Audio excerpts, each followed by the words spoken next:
Financial freedom एक ऐसा thought है जिसके बारे में सोचते ही आजादी महसूस होने लगती है। लेकिन क्या फाइनेंशियल फ्रीडम पाना इतना आसान है? अगर आप मुझसे पूछते हो तो हाँ, बहुत आसान है, क्योंकि मैं भी एक समय पर इसी सवाल के साथ स्ट्रगल कर रहा था।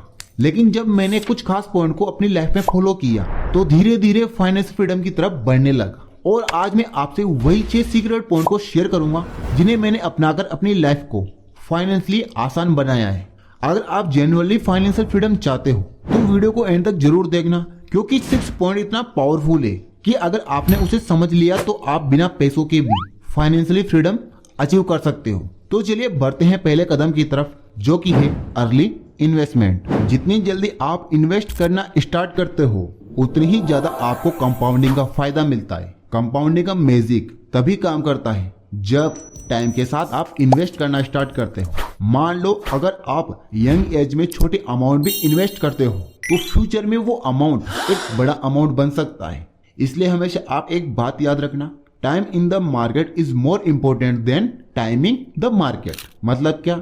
मतलब ये कि बाजार में कितना समय बिताया गया है आपके द्वारा, यह बाजार की टाइमिंग से ज्यादा महत्वपूर्ण होता है। इसलिए हमेशा मार्केट में ज्यादा टाइम स्पेंड करिए। अब अर्ली इन्वेस्टमेंट ने तो रास्ता दिखा दिया, लेकिन क्या ये रास्ता सिर्फ एक ही काफी है? सोचो, अगर ट्रेन को सिर्फ एक इंजन पर ही भरोसा हो और वो खराब हो जाए तो सफर रुक जाता है। वैसे ही अगर इनकम का सिर्फ एक सोर्स हो तो एक प्रॉब्लम ही पूरी फाइनेंशियल प्लानिंग को हिला सकती है। इसलिए इन्वेस्टमेंट के साथ साथ एक और चीज जरूरी होती है, और वो क्या है? वो है मल्टीपल इनकम सोर्स।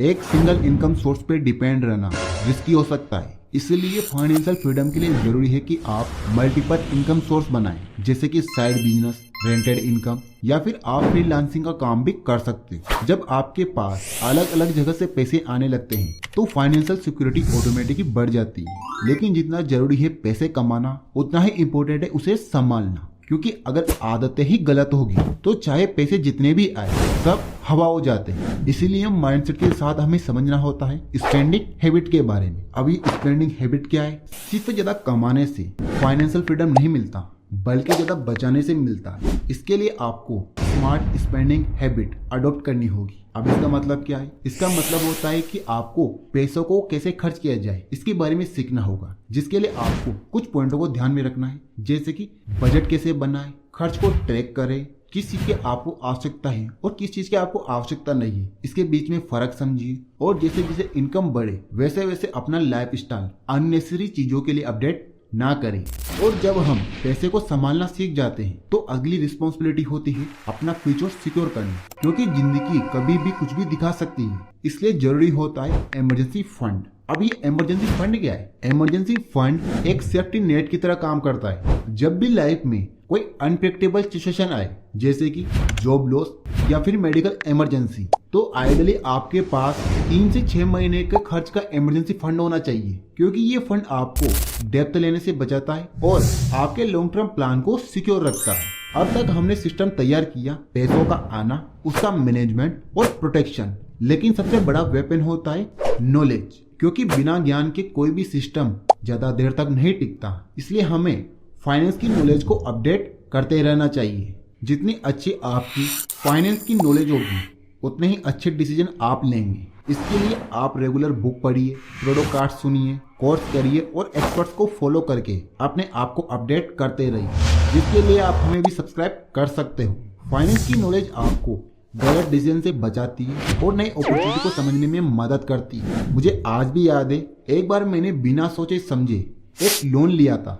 सुना था दोस्तों से सब ले रहे हैं, तू भी ले ले, पर उस वक्त ये नहीं सोचा था कि लोन लेना और लोन को समझना दोनों ही अलग चीजें हैं। और ये फर्क समझने के लिए चाहिए होती है फाइनेंस की नॉलेज, क्योंकि जब तक आपको पैसों की सही समझ नहीं होती तब तक आप ये डिसाइड नहीं कर पाते कि कौन सा डेप्थ हमें ऊपर ले जाएगा और कौन सा डेप्थ हमें नीचे खींचेगा। और इसीलिए फाइनेंस की नॉलेज के बाद सबसे जरूरी स्टेप होता है डेप्थ का सही यूज, कि लोन का सही यूज कैसे किया जाए। डेप्थ तो खुद में कोई बुरा नहीं होता, पर यूज कैसे करते हैं ये इम्पोर्टेंट है। अच्छा डेप्थ जैसे कि बिजनेस लोन या फिर एजुकेशन लोन आपकी इनकम को बढ़ा सकते हैं, जबकि बुरा डेप्थ जैसे कि क्रेडिट कार्ड का हाई इंटरेस्ट लोन आपको ट्रैप कर सकता है। हमेशा डेप्थ को बिजनेस ग्रोथ के लिए ही यूज करिए और हाई इंटरेस्ट लोन को जल्दी से जल्दी क्लियर करने की कोशिश करिए।